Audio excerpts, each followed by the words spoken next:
Hey FemFreak fans, why not join our cool Patreon community and keep the conversation going? Join us at patreon.com/FemFreak. Yes, there is a war in Syria, but that doesn't mean that like what happened to you isn't like extraordinarily awful, and that you shouldn't like deep process it or get therapy, get help. Like you deserve to have this like acknowledged and responded to in whatever way might be helpful.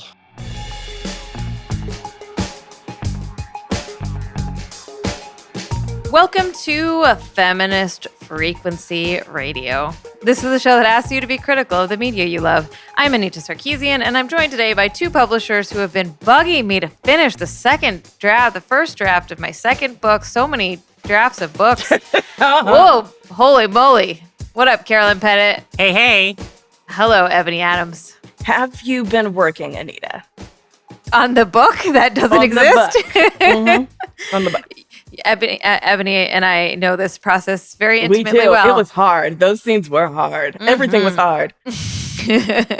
This week, we're going to be talking about Michaela Coel's I May Destroy You, available now on HBO. Content warning. We will be tackling some incredibly sensitive topics today, including sexual assault, drug use, violence, and racism. Be forewarned and take care of yourselves.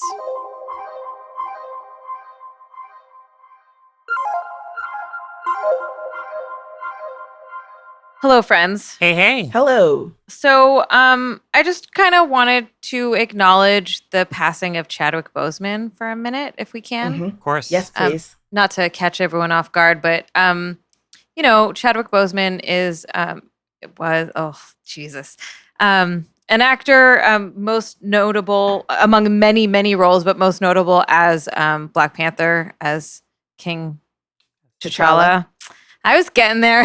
Okay. Anyways, he passed away from a long battle of cancer recently, and it just sucks.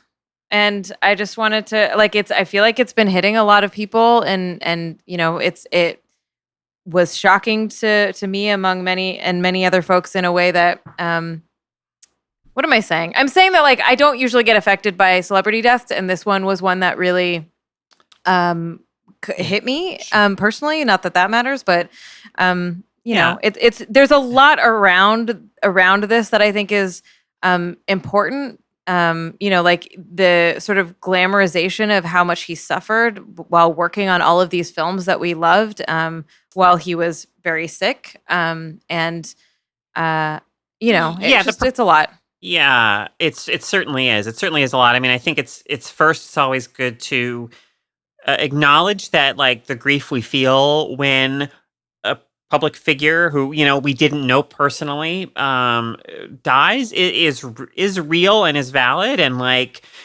to give ourselves space to acknowledge that, and also, though, as you allude to, Anita, with the conversations around Chadwick Boseman in particular, there really, I think, needs to be a pushback against any perpetuation of a narrative of if you are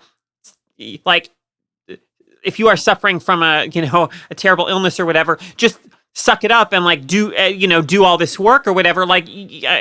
That narrative can be very dangerous and deadly, and sort of erase the fact that people who are suffering from illness, like a person does not lose value as a human being if they are not able to maintain a massive work output while they are suffering from an illness or something like that.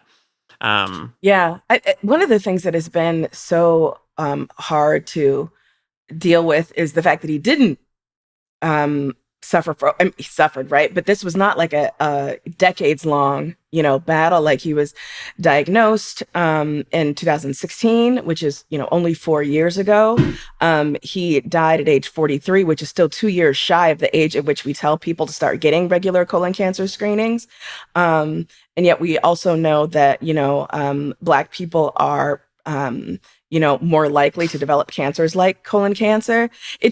It's hard, it's hard that it is Chadwick Boseman who, is so well known and just adored as King T'Challa, Black Panther, but also had this incredible career outside of that. And in fact, did not even start his career wanting to be an actor, but started off, on a directing track, but was mentored by so many like amazing icons in the acting world, like Denzel Washington, who, is the person who's responsible for him being able to take a fellowship at Oxford when he was in school. Angela Bassett, Felicia Rashad. I'm just thinking about like this long lineage of which he is, a part, and just thinking about all of the things that he could have done if he was still here, Yeah, it hits hard. It really does. I mean, there's a real.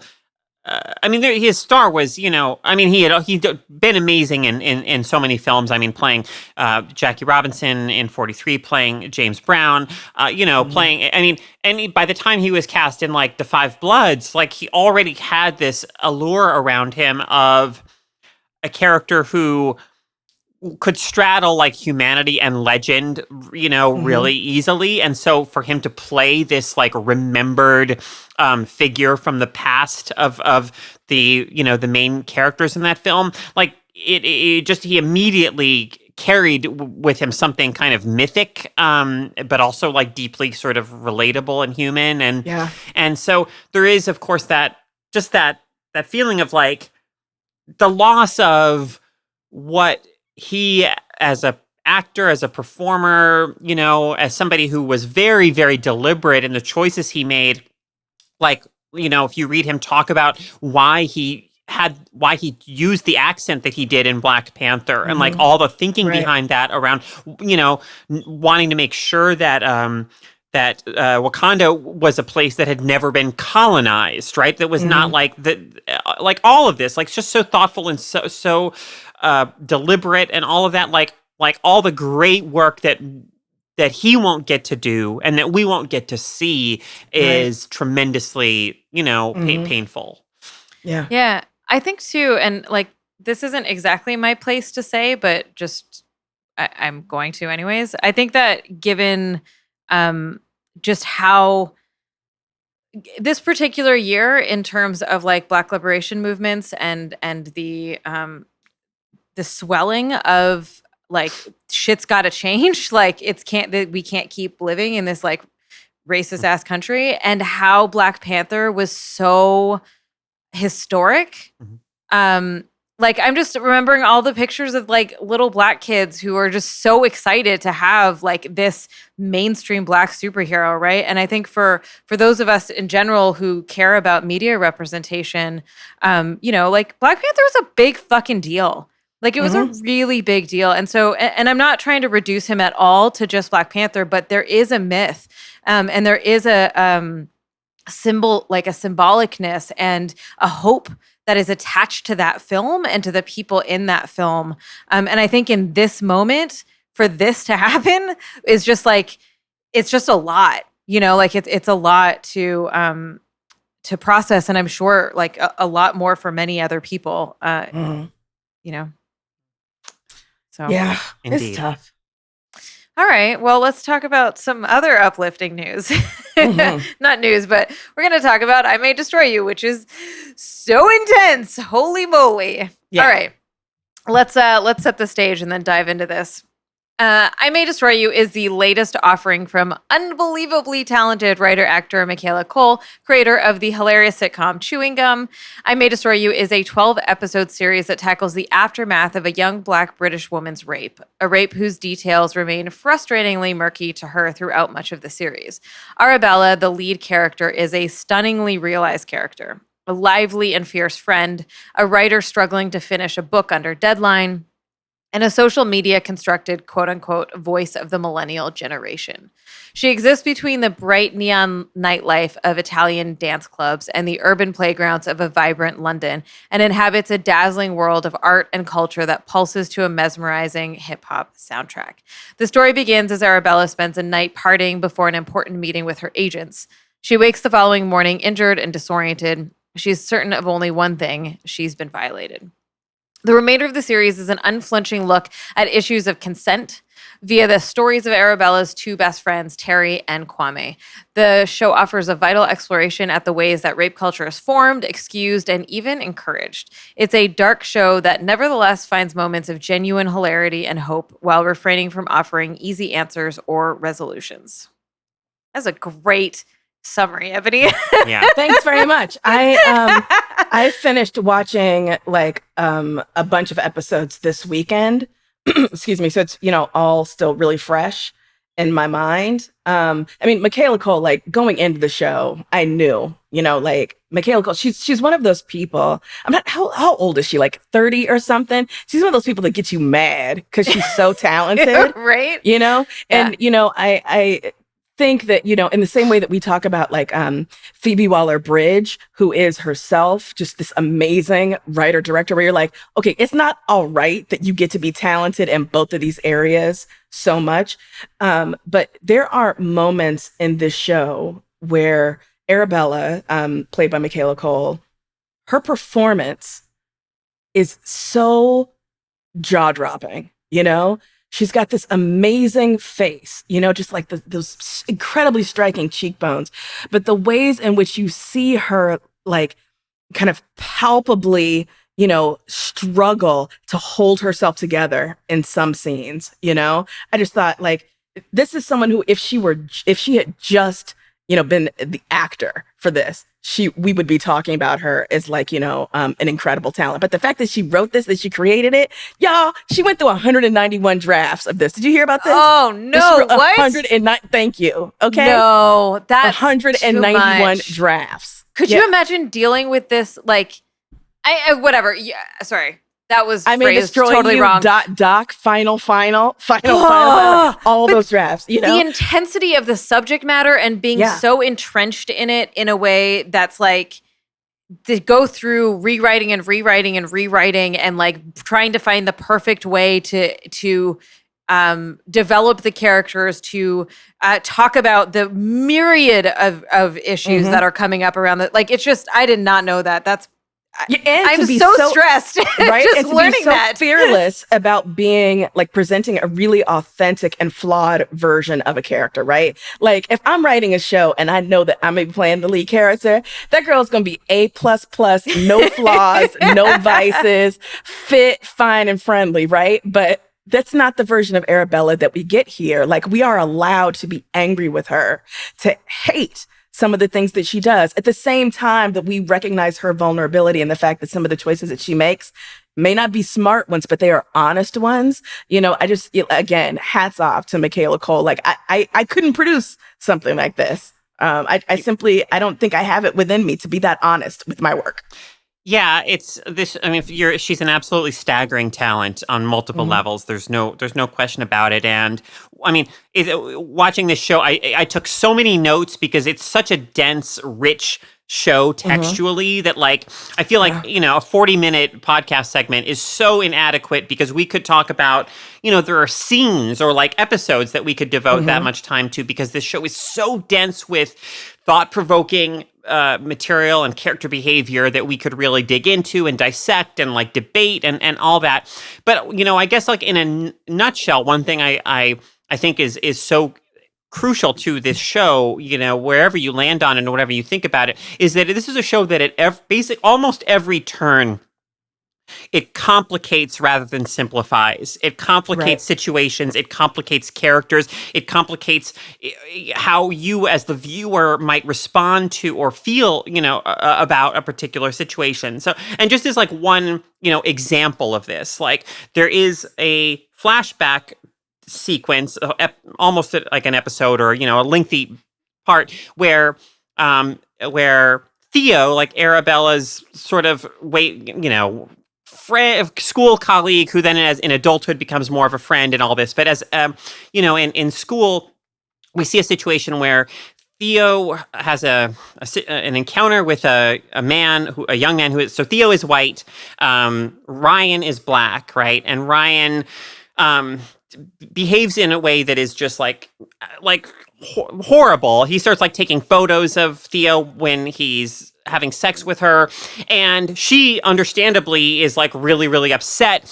And he is like incredulous almost that she would be upset. And I think I think the show says a lot about how men are socialized often to think of, to not perceive rape culture or to think of their behavior, even when it's reprehensible, as like normal or acceptable, right?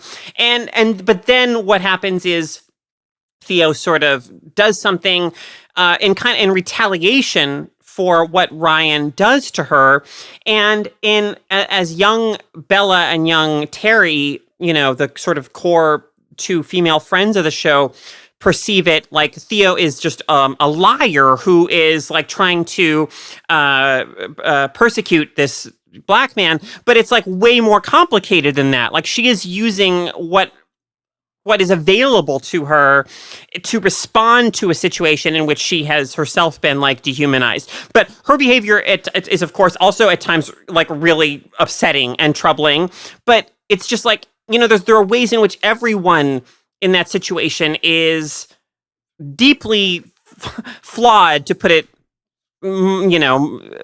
simply and mildly. But I don't know. I just think that that's something that the show does again and again is, characters may perceive a situation one way, but we as the audience have knowledge that makes us think about it differently. And everyone does things that hurt other people, inadvertently at one time or another.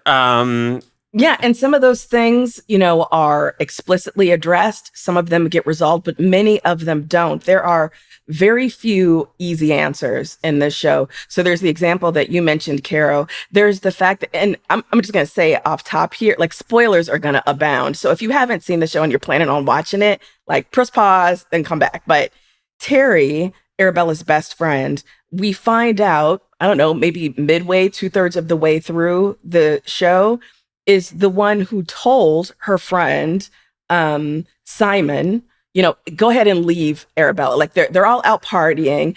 Arabella is doing crazy amounts of drugs, drinking, getting wild, whatever. Simon wants to go double dip, with his mistress. He calls Terry and is like, I don't, essentially asking for permission to, be a fucked up friend and be like, hey, can I leave her here? Is that okay? Terry says, this is what she always does. It's okay to leave her. We don't know that until 2/3 of the way through. And although there is a moment where Terry and Arabella speak about this thing that Terry has done, there's so many other instances in which, people do incredibly fucked up things to each other.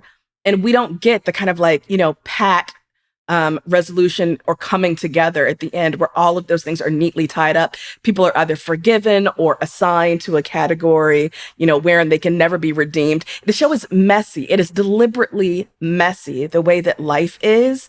And, that's part of why the ending, the finale is so effective, because the show, demands like, that you as a viewer take responsibility for what you want to see and how you want these things to end. You can have this version of an ending. You can have this version of an ending. Do you need to see this? You can see this, but we refuse to give you just one and say, this is the truth. We're tying things up with a bow and wrapping it up nicer for you. That's not how life works.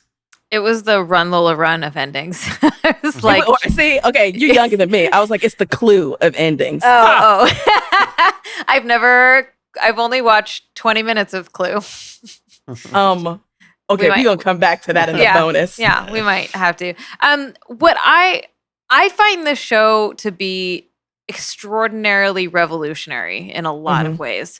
One is how all of the varying types of non-consensual sexual experiences they are, right? The variety of rape and assault that is expressed, and how it doesn't seem extreme in terms of like statistics, right? Like it is, I can believe that in the real world that these three friends would experience these different types of assault in their lives, right? In this period of time of a year, in these moments, right? Like, which is tragic, but I think bringing that to light in the show is really important.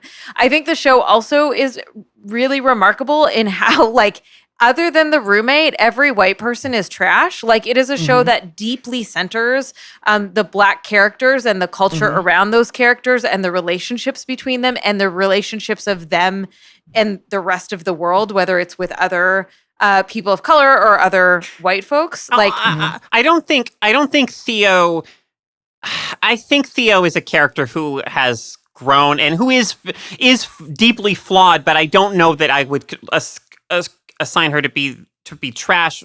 I think that she's not particularly more flawed than other characters on the show. I don't know. That was my take. I think, I mean, the scene that you described when she was being, like, while we got the context of her shitty home life, she literally says, as she's getting like taken away, fucking, like, she says a horrible, horrible racial slur. And then years later, as an adult, she then pulls in Bella because she's Black specifically, so she can get a higher referral rate or whatever. It's extremely fucked up. I just think that she's a complicated character, like a lot of the characters on the show are complicated. I agree that she's complicated, but I still think she's like in the category of trash white people on the show, right? Like for example, this is a hilarious conversation for me to be listening in on. Well, like, okay, I want to talk about, so Kwame is raped. It's horrific we see the whole thing play out. The specifics around it is that he agreed and had consensual sex with a partner, and then the rape occurred after the consensual period was ended. Did that make sense? Yes. Yeah. Anyways, so he's dealing with all of the trauma surrounding that, and being a man, being a gay man, being raped by another man. Seeing Arabella going through this, and seeing the cops actually. That's another thing to talk about here is the way that the cops treat these situations, and he being like, because he saw some cops that were treating the Arabella's rape with respect, he goes to the police station and is like. Is treated horribly. Like the male cop that he interacts with, it just does not know how to deal with this or doesn't want to deal with it. Anyways, that isn't what I was trying to bring up. Because of all of that, he decides that he wants to try sleeping with women. And so he goes on a date with a woman, and she is so fucking horrible. Oh my God. This chick is so fucking horrible. I was having the hardest time watching this. So not only, and I think this gets into what you all were talking about with how deeply complicated the show gets, is because not only is she horrible because she like admits to fetishizing Black men, and she's just like she's just shitty, right? She loses her shit on him when he says, like, when he does not admit that he's gay or bi or however he sexually identifies, that like she thinks it is a non-consensual experience, or like it was fucked up of him to have sex with her without telling her that he also fucks men. Okay, I really struggled. I really struggled with this one. Go ahead. Sorry, hold on. I just want to add one more thing before we talk about this. Yeah. Later in the show, like episodes later, both Arabella and Terry are like, yeah, that was fucked up. You didn't tell her. And it makes him go and apologize to her for it. That whole thing drove me fucking up the wall. Oh, I think it was fucked up of him to do that. I don't. Because I mean, look, like, she is extremely awful. She's completely awful. Like from the moment she says, like, I like guys with an edge, and that's code for Black, like, fuck off forever. And like, she's terrible top to bottom. But I still think that behavior is not okay. Like, say in context with other people, because what if a woman, a straight woman is having is out and dating and having sex because she wants to find somebody she can have a long-term relationship with. Like you assume that the person you're having sex with is straight. I think it's, I didn't see it that way because they met like on that hookup app. And, we find out later in the, apology conversation that he says like, hey, we really got to know each other, whatever. But it seemed to me, I could be wrong here, but it seemed to me the basis of their initial, outreach to each other was specifically a hookup. And so I was like, I have problems with the idea that like his sexuality was something that needed to be disclosed to her. And I'm open to talk about this and, seeing how my thinking on this may be insufficient. But I was really like, I was already, she got me fucked up with with her language and stuff and her fetishizing.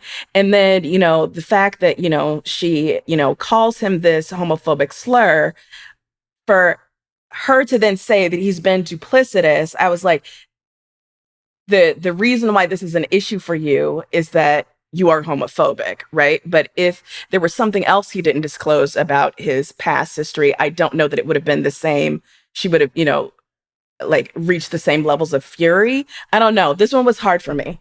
Carolyn, I hear you. I feel like I interpreted it how Ebony interpreted it. Of like, she was pissed because he sleeps with men and she was grossed out by that.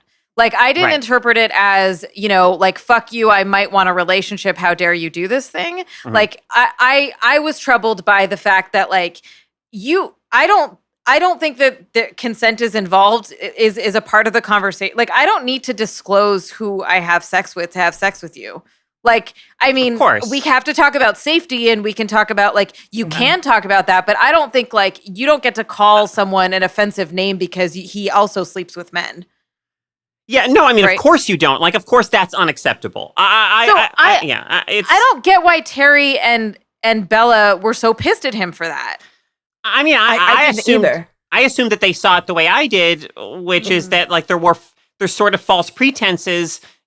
I mean, I totally get it. I guess, my take on it is that this is so bound up with the ways that we think about men's sexuality, right? I mean, isn't there a sense in which he is like he's just treating her as like a thing to do to like deal with other shit? Like, I don't know. Isn't that for sure? But isn't that okay to be upset? Sure. Like, upset about? But she's also treating him like trash. Yes, right. But that doesn't make. I'm saying like her behavior. Take her behavior out of the equation because her behavior is unacceptable, and I acknowledge that. I don't think that means that what he does is not without its problems. That's just and that's just my. I don't know. These are issues that I've never thought about before quite the way this show makes me think about them. So I'm not cool. Like, this is like not a hard, fast position. This is all just like where I sort of landed after the show, but I'm totally like, open to thinking about these things in different ways. Mm-hmm. Yeah. I mean, that's one of the like achievements of this show, right? Is that, you come into it, you watch the first episode and think like, okay, this show is going to be about the aftermath of, Arabella's rape. And it absolutely is.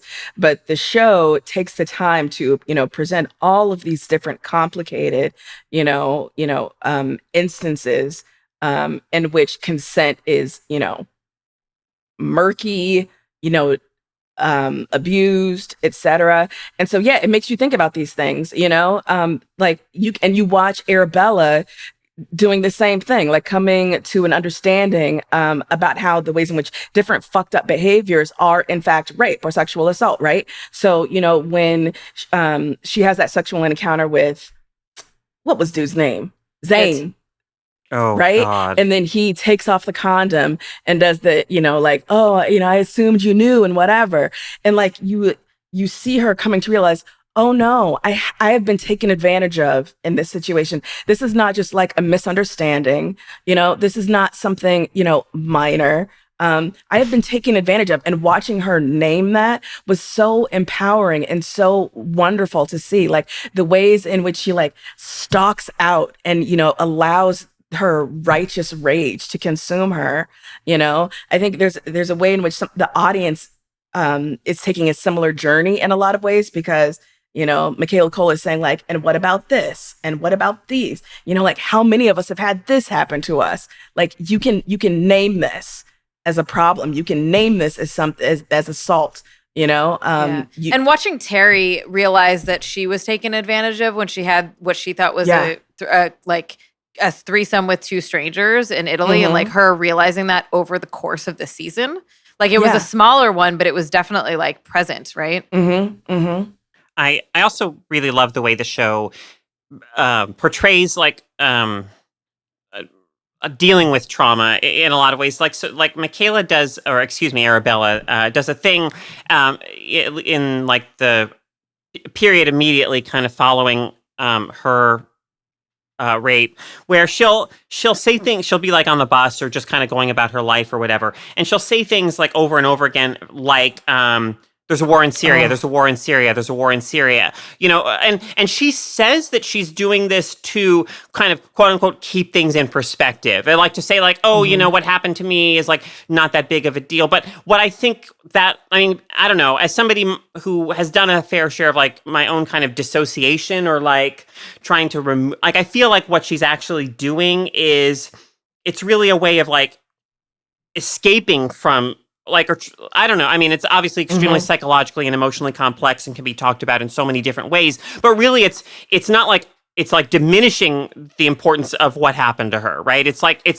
when it's sort of like trying to just put it to the side or something, and say, hey, what does it matter? Like, there's a war in Syria. There's a war in Syria. There's a war in Syria, and not actually face it or deal with it, which is of course extremely understandable, but also no, like, yes, there is a war in Syria, but that doesn't mean that, like, what happened to you isn't, like, extraordinarily awful and that you shouldn't, like, deep process it or get therapy, get help. Like, you deserve to have this, like, acknowledged and responded to in whatever way might be helpful. Mm-hmm. Yeah. I was thinking about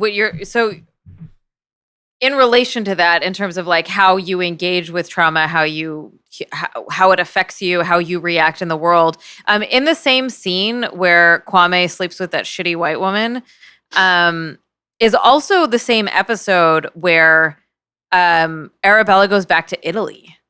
Oh man. I don't think I connected that thematically until you talked about this. And they both go to find distraction through lovers, right? Like they both go to find, one is a comfort and one is something new, right? It's different ways of doing that. And that scene was where he locks her out. Yeah. But also she broke into his house. Like that's not okay. No, but habitual line stepper, our girl Arabella. Dude, like that whole shit. Is she just gonna fly to Italy and pretend like everything's okay, even though we all know he's pissed at her and all that? Totally fine. But also him being like, "Fuck you," you're like the aggressiveness. That whole scene, everything about it was so intense. Like it was a particularly. Every time he said something about her drug use, I was like, dude, you are in fact a drug dealer. Right? Like what's really going on? But oh my God, it broke my heart. Like the way that she tries to literally put on the armor of who she was before this rape with like the pink wig that she wore at the beginning.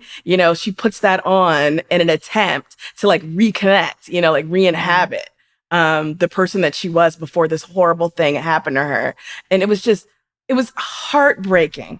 It was absolutely heartbreaking. And then, oh my God, when she's on the beach by herself, freezing, when she has nowhere else to go. Oh my God.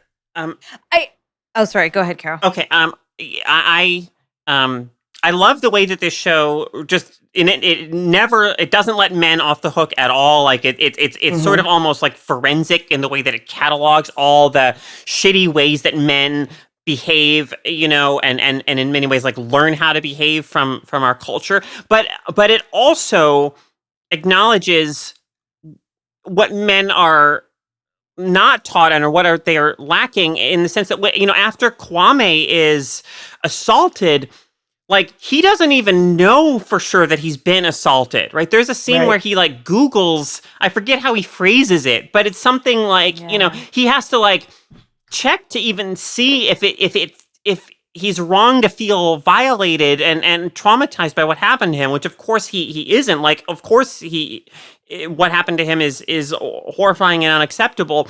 But, I think there's that truth to it of like that, our culture, isn't great about acknowledging the ways in which men can be raped and men can be assaulted and how that's, how it's all patriarchy, right? It's all rape culture. I think it was so important to add that, like to make sure that if we're talking about like the show is about rape culture, to make sure that it's not just that like men are harmed from it as well.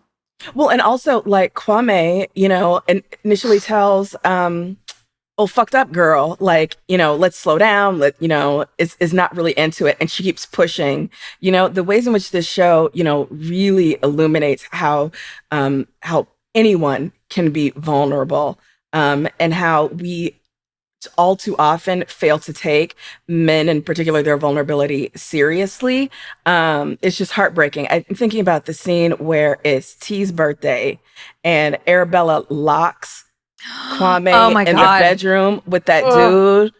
And I was just, my heart was in my throat, And to her, this is just, a funny thing that you do, because of course, like, what bad thing could happen? Of course, my friend Kwame, who likes having sex, would appreciate me doing this for him. Like, no conception that this is a messed up thing to do to anyone, And of course, she doesn't know that he's been raped, but it doesn't matter if she knows that at all. Like, you don't do this sort of thing. But we just are so incapable of seeing, men as, being vulnerable, as someone who can be taken advantage of. And this just contributes to the way that then, Kwame fails to understand what has happened to him, the ways that, the power of the state fails to be any kind of help for him once he tries to report it. It's just all of a piece. Yeah. And it's also, as you were talking about, like, well, he just has a lot of sex. And so how could he get raped if he has a lot of sex, right? Like, that's what the deal is. And she does a lot of drugs and parties a lot. So how could she get raped? Because that, she does this too and whatever. And like breaking down, like, I think that was also important in these characters, like to break down the myths around, like, yeah, just because you do things doesn't mean, like, just because you might party or have a lot of sex or anything does not justify assault. Right. Like, nothing, none of it does. And none of it makes it, like, it's a lot of victim blaming stuff, right? That they're navigating.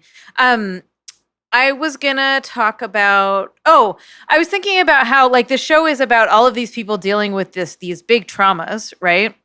But it's all couched in the day-to-day life of microaggressions, right? Which are its own type of trauma. And I think that that's part of what makes the series kind of unrelenting in a lot of ways, because it's not like you can just go and like heal from your trauma. Like, you have to talk about, like, when Terry goes to the audition and they ask her to take her fucking wig off. I was like, what in the fuck? And then the way that the publishers or her agents deal with her, there's just a bunch of I have them in my notes, but there's this, like, how the doctor calls her Afro-Caribbean and she's like, yo, I'm not that. So why the fuck would you call me that? Like, just on and on, all of these little things that they have to deal with as they're also trying to, like, deal with these huge traumas. I think it brings so much depth and reality to this experience. Yeah. There's so much great stuff about Arabella's struggles as a writer that I really appreciated. And being a writer under these conditions, as you say, Anita, like the way that her agents and the publisher treat her, like there's a moment where you get a sense of how, from the publisher's standpoint, like her experiences are just something to be sort of commodified. Like, even though like it's totally, valid and valuable for Arabella to write a book about her experiences and share it with the world, but the way in which, like, there's a moment where her publisher, like, she says to the publisher, like, I've started writing about my experiences, and the publisher's response is, rape, fantastic. Like, it's, oh God. And it's like, it's that corporate, that kind of like, oh, that'll be like juicy, like a good sell. It's so, what, like, it's just one out of the, as you say, Anita, the thousands of kind of little microaggressions and little dehumanizing experiences and things that these characters are just dealing with just relentlessly in their lives. Yeah. Gosh, I felt there was a scene where Arabella where her agents finally like have to let her go. Like I felt such visceral such a wave of emotions washed over me, because like I felt like the failure that I imagine Arabella was feeling in that moment, but also like the anger, because like it's not really her, like she hasn't actually failed, like she's going through so much and she's dealing with so much and she hasn't really had the support that she should have and that she needs. And I mean, that way in which the world can make us feel like failures when it's not us that are failing, but the system that's failing us. You know what I mean? Oh yeah, just like the way we allow ourselves to be commodified, and to take that as the natural order of things, such that all of this, the show occurs over the course of what, like a little bit under a year, maybe a little bit over a year, and yet it's all too easy to fall into the trap of saying like, yes, this horrible thing happened, but you've got that contract, people are depending upon you, fuck the contract, but if we're not producing something, if we're not making money for someone, our own self-worth is called into question. And it's so easy to internalize that, I am responsible to other people. I am responsible to, this external desire and need to make money before I'm responsible for my own health and well-being. Like I need to push that to the side, and God forbid I'm not able to abide by this schedule that was set out for me, Yeah, absolutely. Can I mention one more detail before we close? Just Arabella's roommate is not really like featured in the show, and I think that's totally fine. But there's like a great moment we get with him in, I think, the second to last episode, where we see him watching a YouTube video, and it's a YouTube video on chronic loneliness, and it's actually a video that I myself have watched, or at least it's modeled on an actual YouTube video that myself and millions of people have watched. And I just I appreciated so much that the show takes just like a moment to acknowledge that there are people so his name is Ben, right? Like he is not a person who is going to, he can't there are like those of us who don't know how to connect and don't know how to meet people in the ecosystems that the show is primarily focused on, because they just don't work for us, or we just don't fit into them, or somehow like they just make us feel more alienated or whatever. Like, I just, that was like a moment where I'm like, yeah, I feel you, Ben. There's, I think often in pop culture depictions of, there's a sense that, and just how we think about sex and romance and love, like there's this attitude that we all to one degree or another move in these same circles, and we don't. Like some of us just can't, some of us don't, and it doesn't mean we don't want connection or need connection. It just means that these ways don't work for us, and it's hard in the modern era to find ways that do work for us. So anyway, it was like just a nice little moment that I felt was like the show's way of acknowledging, like, we get that there are people who totally exist like outside of what we're depicting on this series too. Yeah, in that he didn't need to be fixed, if this were like a traditional kind of like Hollywood style version of the show, when Arabella invites Ben out and he says, I don't go out very much. She would have pushed it. He would have gone out and had a great time and, become this social butterfly. And, and it's like, no, that's not right. That's not, and there's nothing wrong with him. And the fact that he would prefer to be at home tending his plants and watching physics and animation at the same time. Yes, but he also clearly wants close human connection. He just doesn't know in the world as it exists, like how to find it. And so I think it is like, there is a problem with, again, like you could say, well, it's a problem with the world that like, there aren't good mechanisms for people who don't, anyway, yeah, like you're absolutely right, Ebony. He doesn't need to be fixed, but something is missing.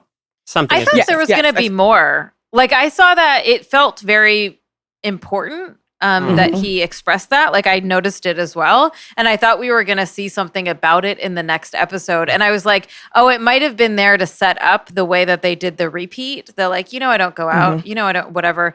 I would have liked a little more exploration of that. Not that there was space or time, but yeah. I'm glad you brought that up, Carol. Yeah. And my hope is that, if we get a season 2, that we I don't know if I can handle a season 2 of this show. Man. No, I'm Jesus. Just, yeah. I would love it. And I would be interested to see what happens in Arabella's world, and, kind of who remains and who. Just one thing before we go. I loved how definitively Black British this show was, in a way that was completely unapologetic, but also not like, 101 level with like, slang or different kind of, cultural touchstones, like not explained for the audience, just the way in which you're immediately immersed in this world.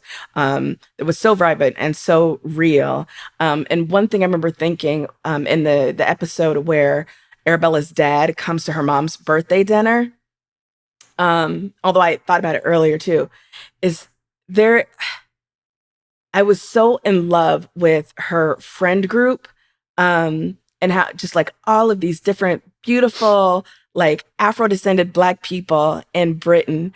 But there was a part of me that was jealous at how close they were to, their lineage and like their home cultures in a way that so many American Blacks don't. And I'm not trying to start no diaspora wars. This whole thing with Adele popped off on Twitter, not trying to start nothing off, but it just like, the ways in which as an American Black person, I can't just like point to like, oh yeah, my people are from Ghana, in a way these people, they're like, 1 or 2 generations at most removed from that and still very much living in the midst of these cultures. And I was like, a little bit jealous. Anyway, I love the show. Hearty recommend. Yeah, big recommend. In the bonus, I would like to talk about sex on your period because that scene was amazing. Anita. I'm going to do it. We're going to talk about it. All right. We'll be right back.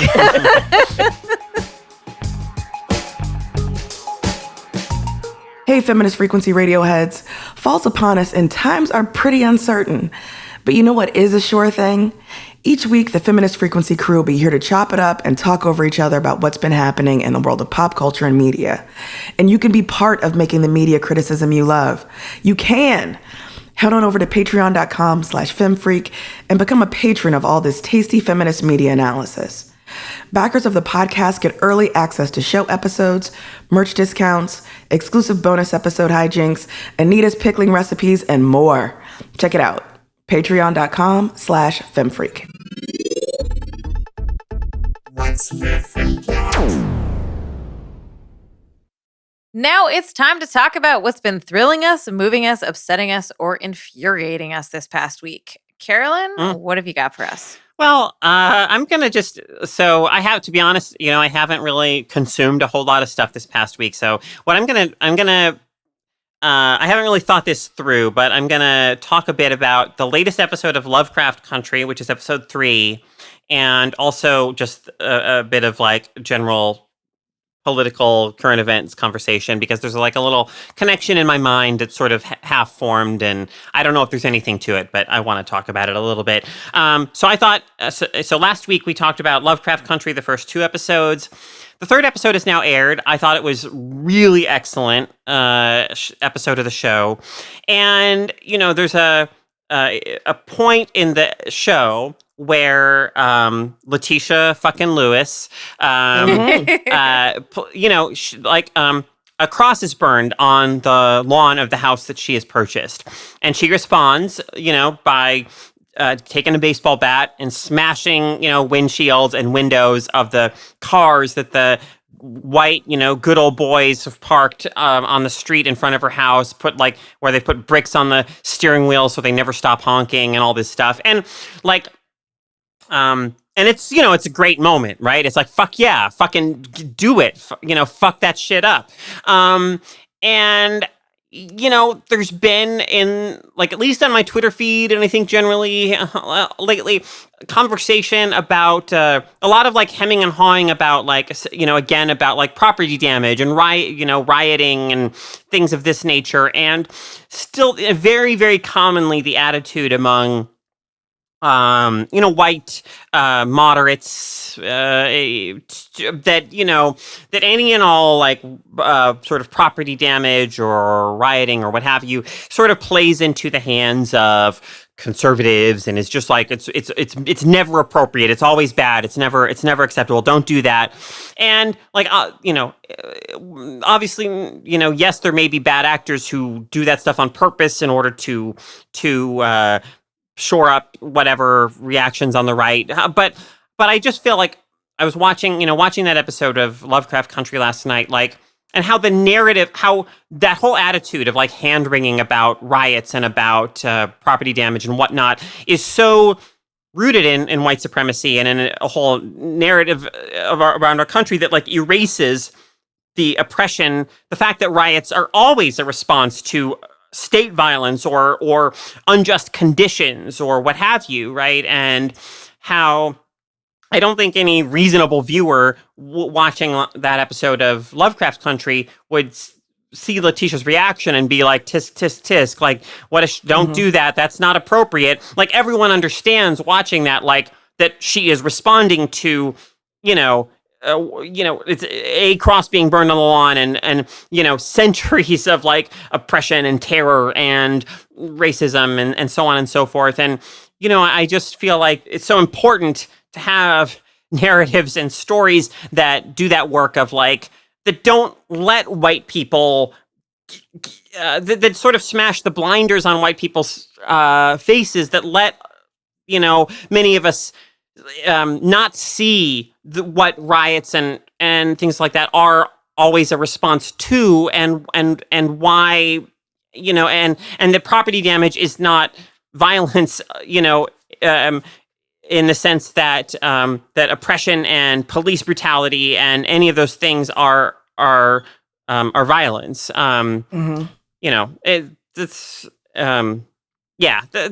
Anyway, I really liked episode 3 of Lovecraft Country. So I think it does. I have not watched it yet. I can't wait. Yeah, it does a lot of great stuff to pull. Using its sort of horror format to to tap into like ancestral trauma and generational trauma and grief and things like that too.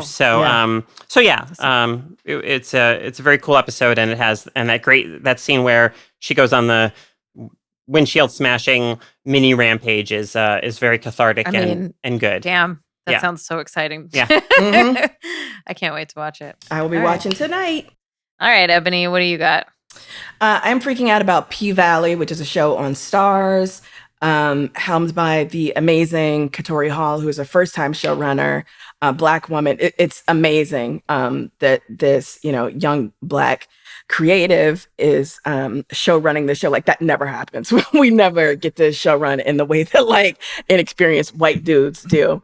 But Starz took a chance on her, and thank God they did. This show is set in Mississippi, largely around the Pink, which is a strip club.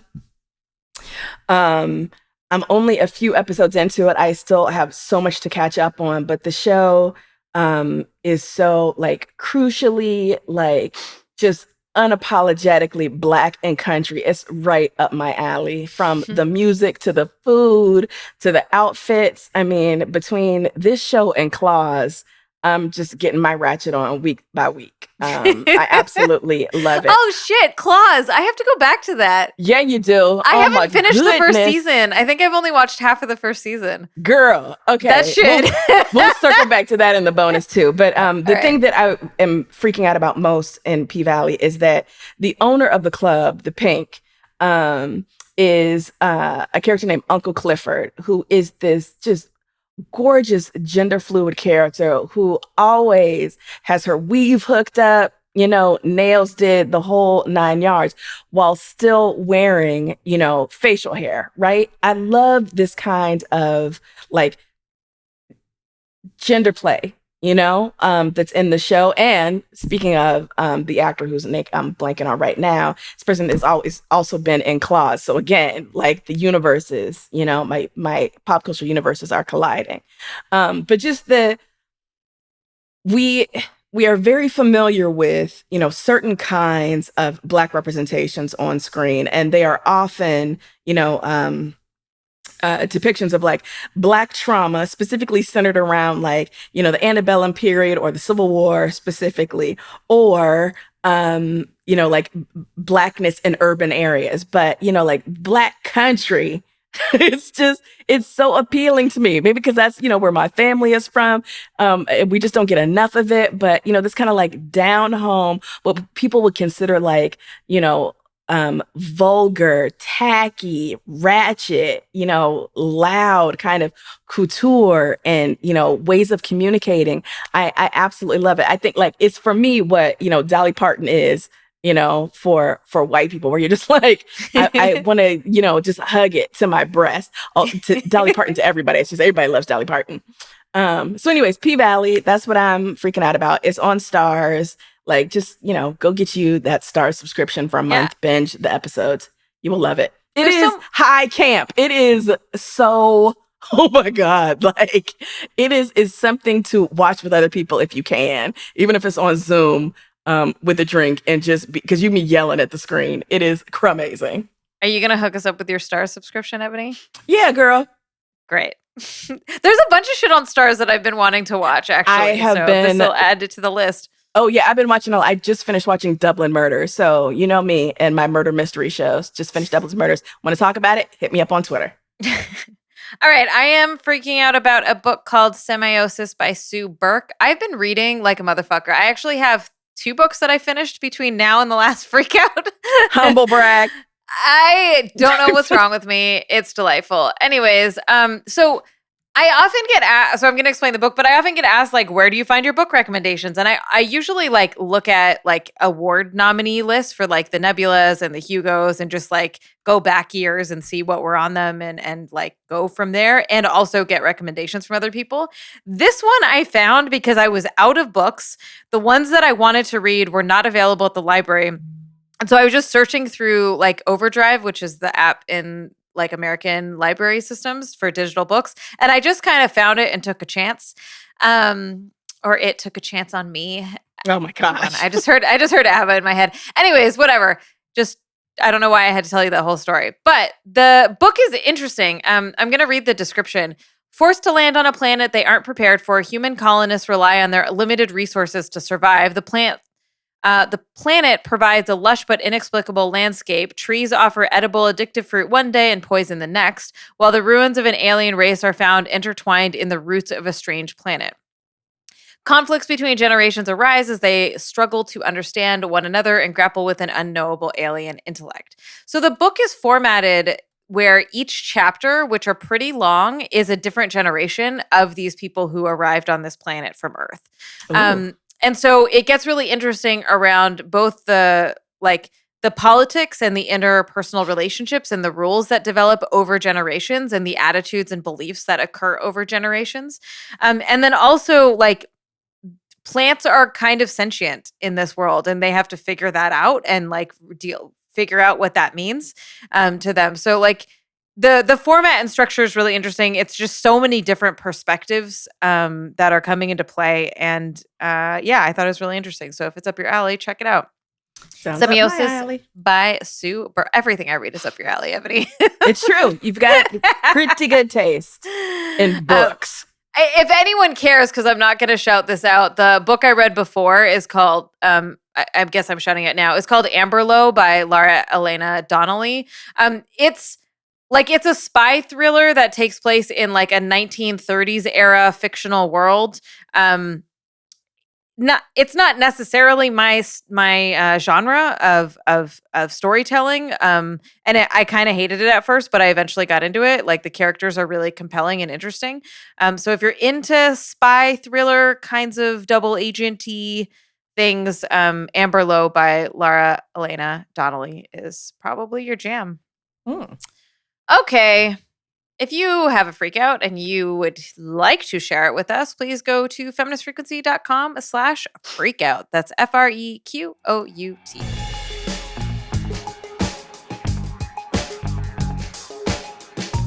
Thank you so much for listening to Feminist Frequency Radio. Please stay tuned for the freaking after party, which is only available to backers of this podcast, which you can learn more at patreon.com/femfreak. This show is engineered by Rob Pera. Carrie Simpson provides technical support, artwork by Jamie Varon, and our intro music is by Phil Circus. Join us next week for another feminist dive into pop culture. Bye. Later. Bye.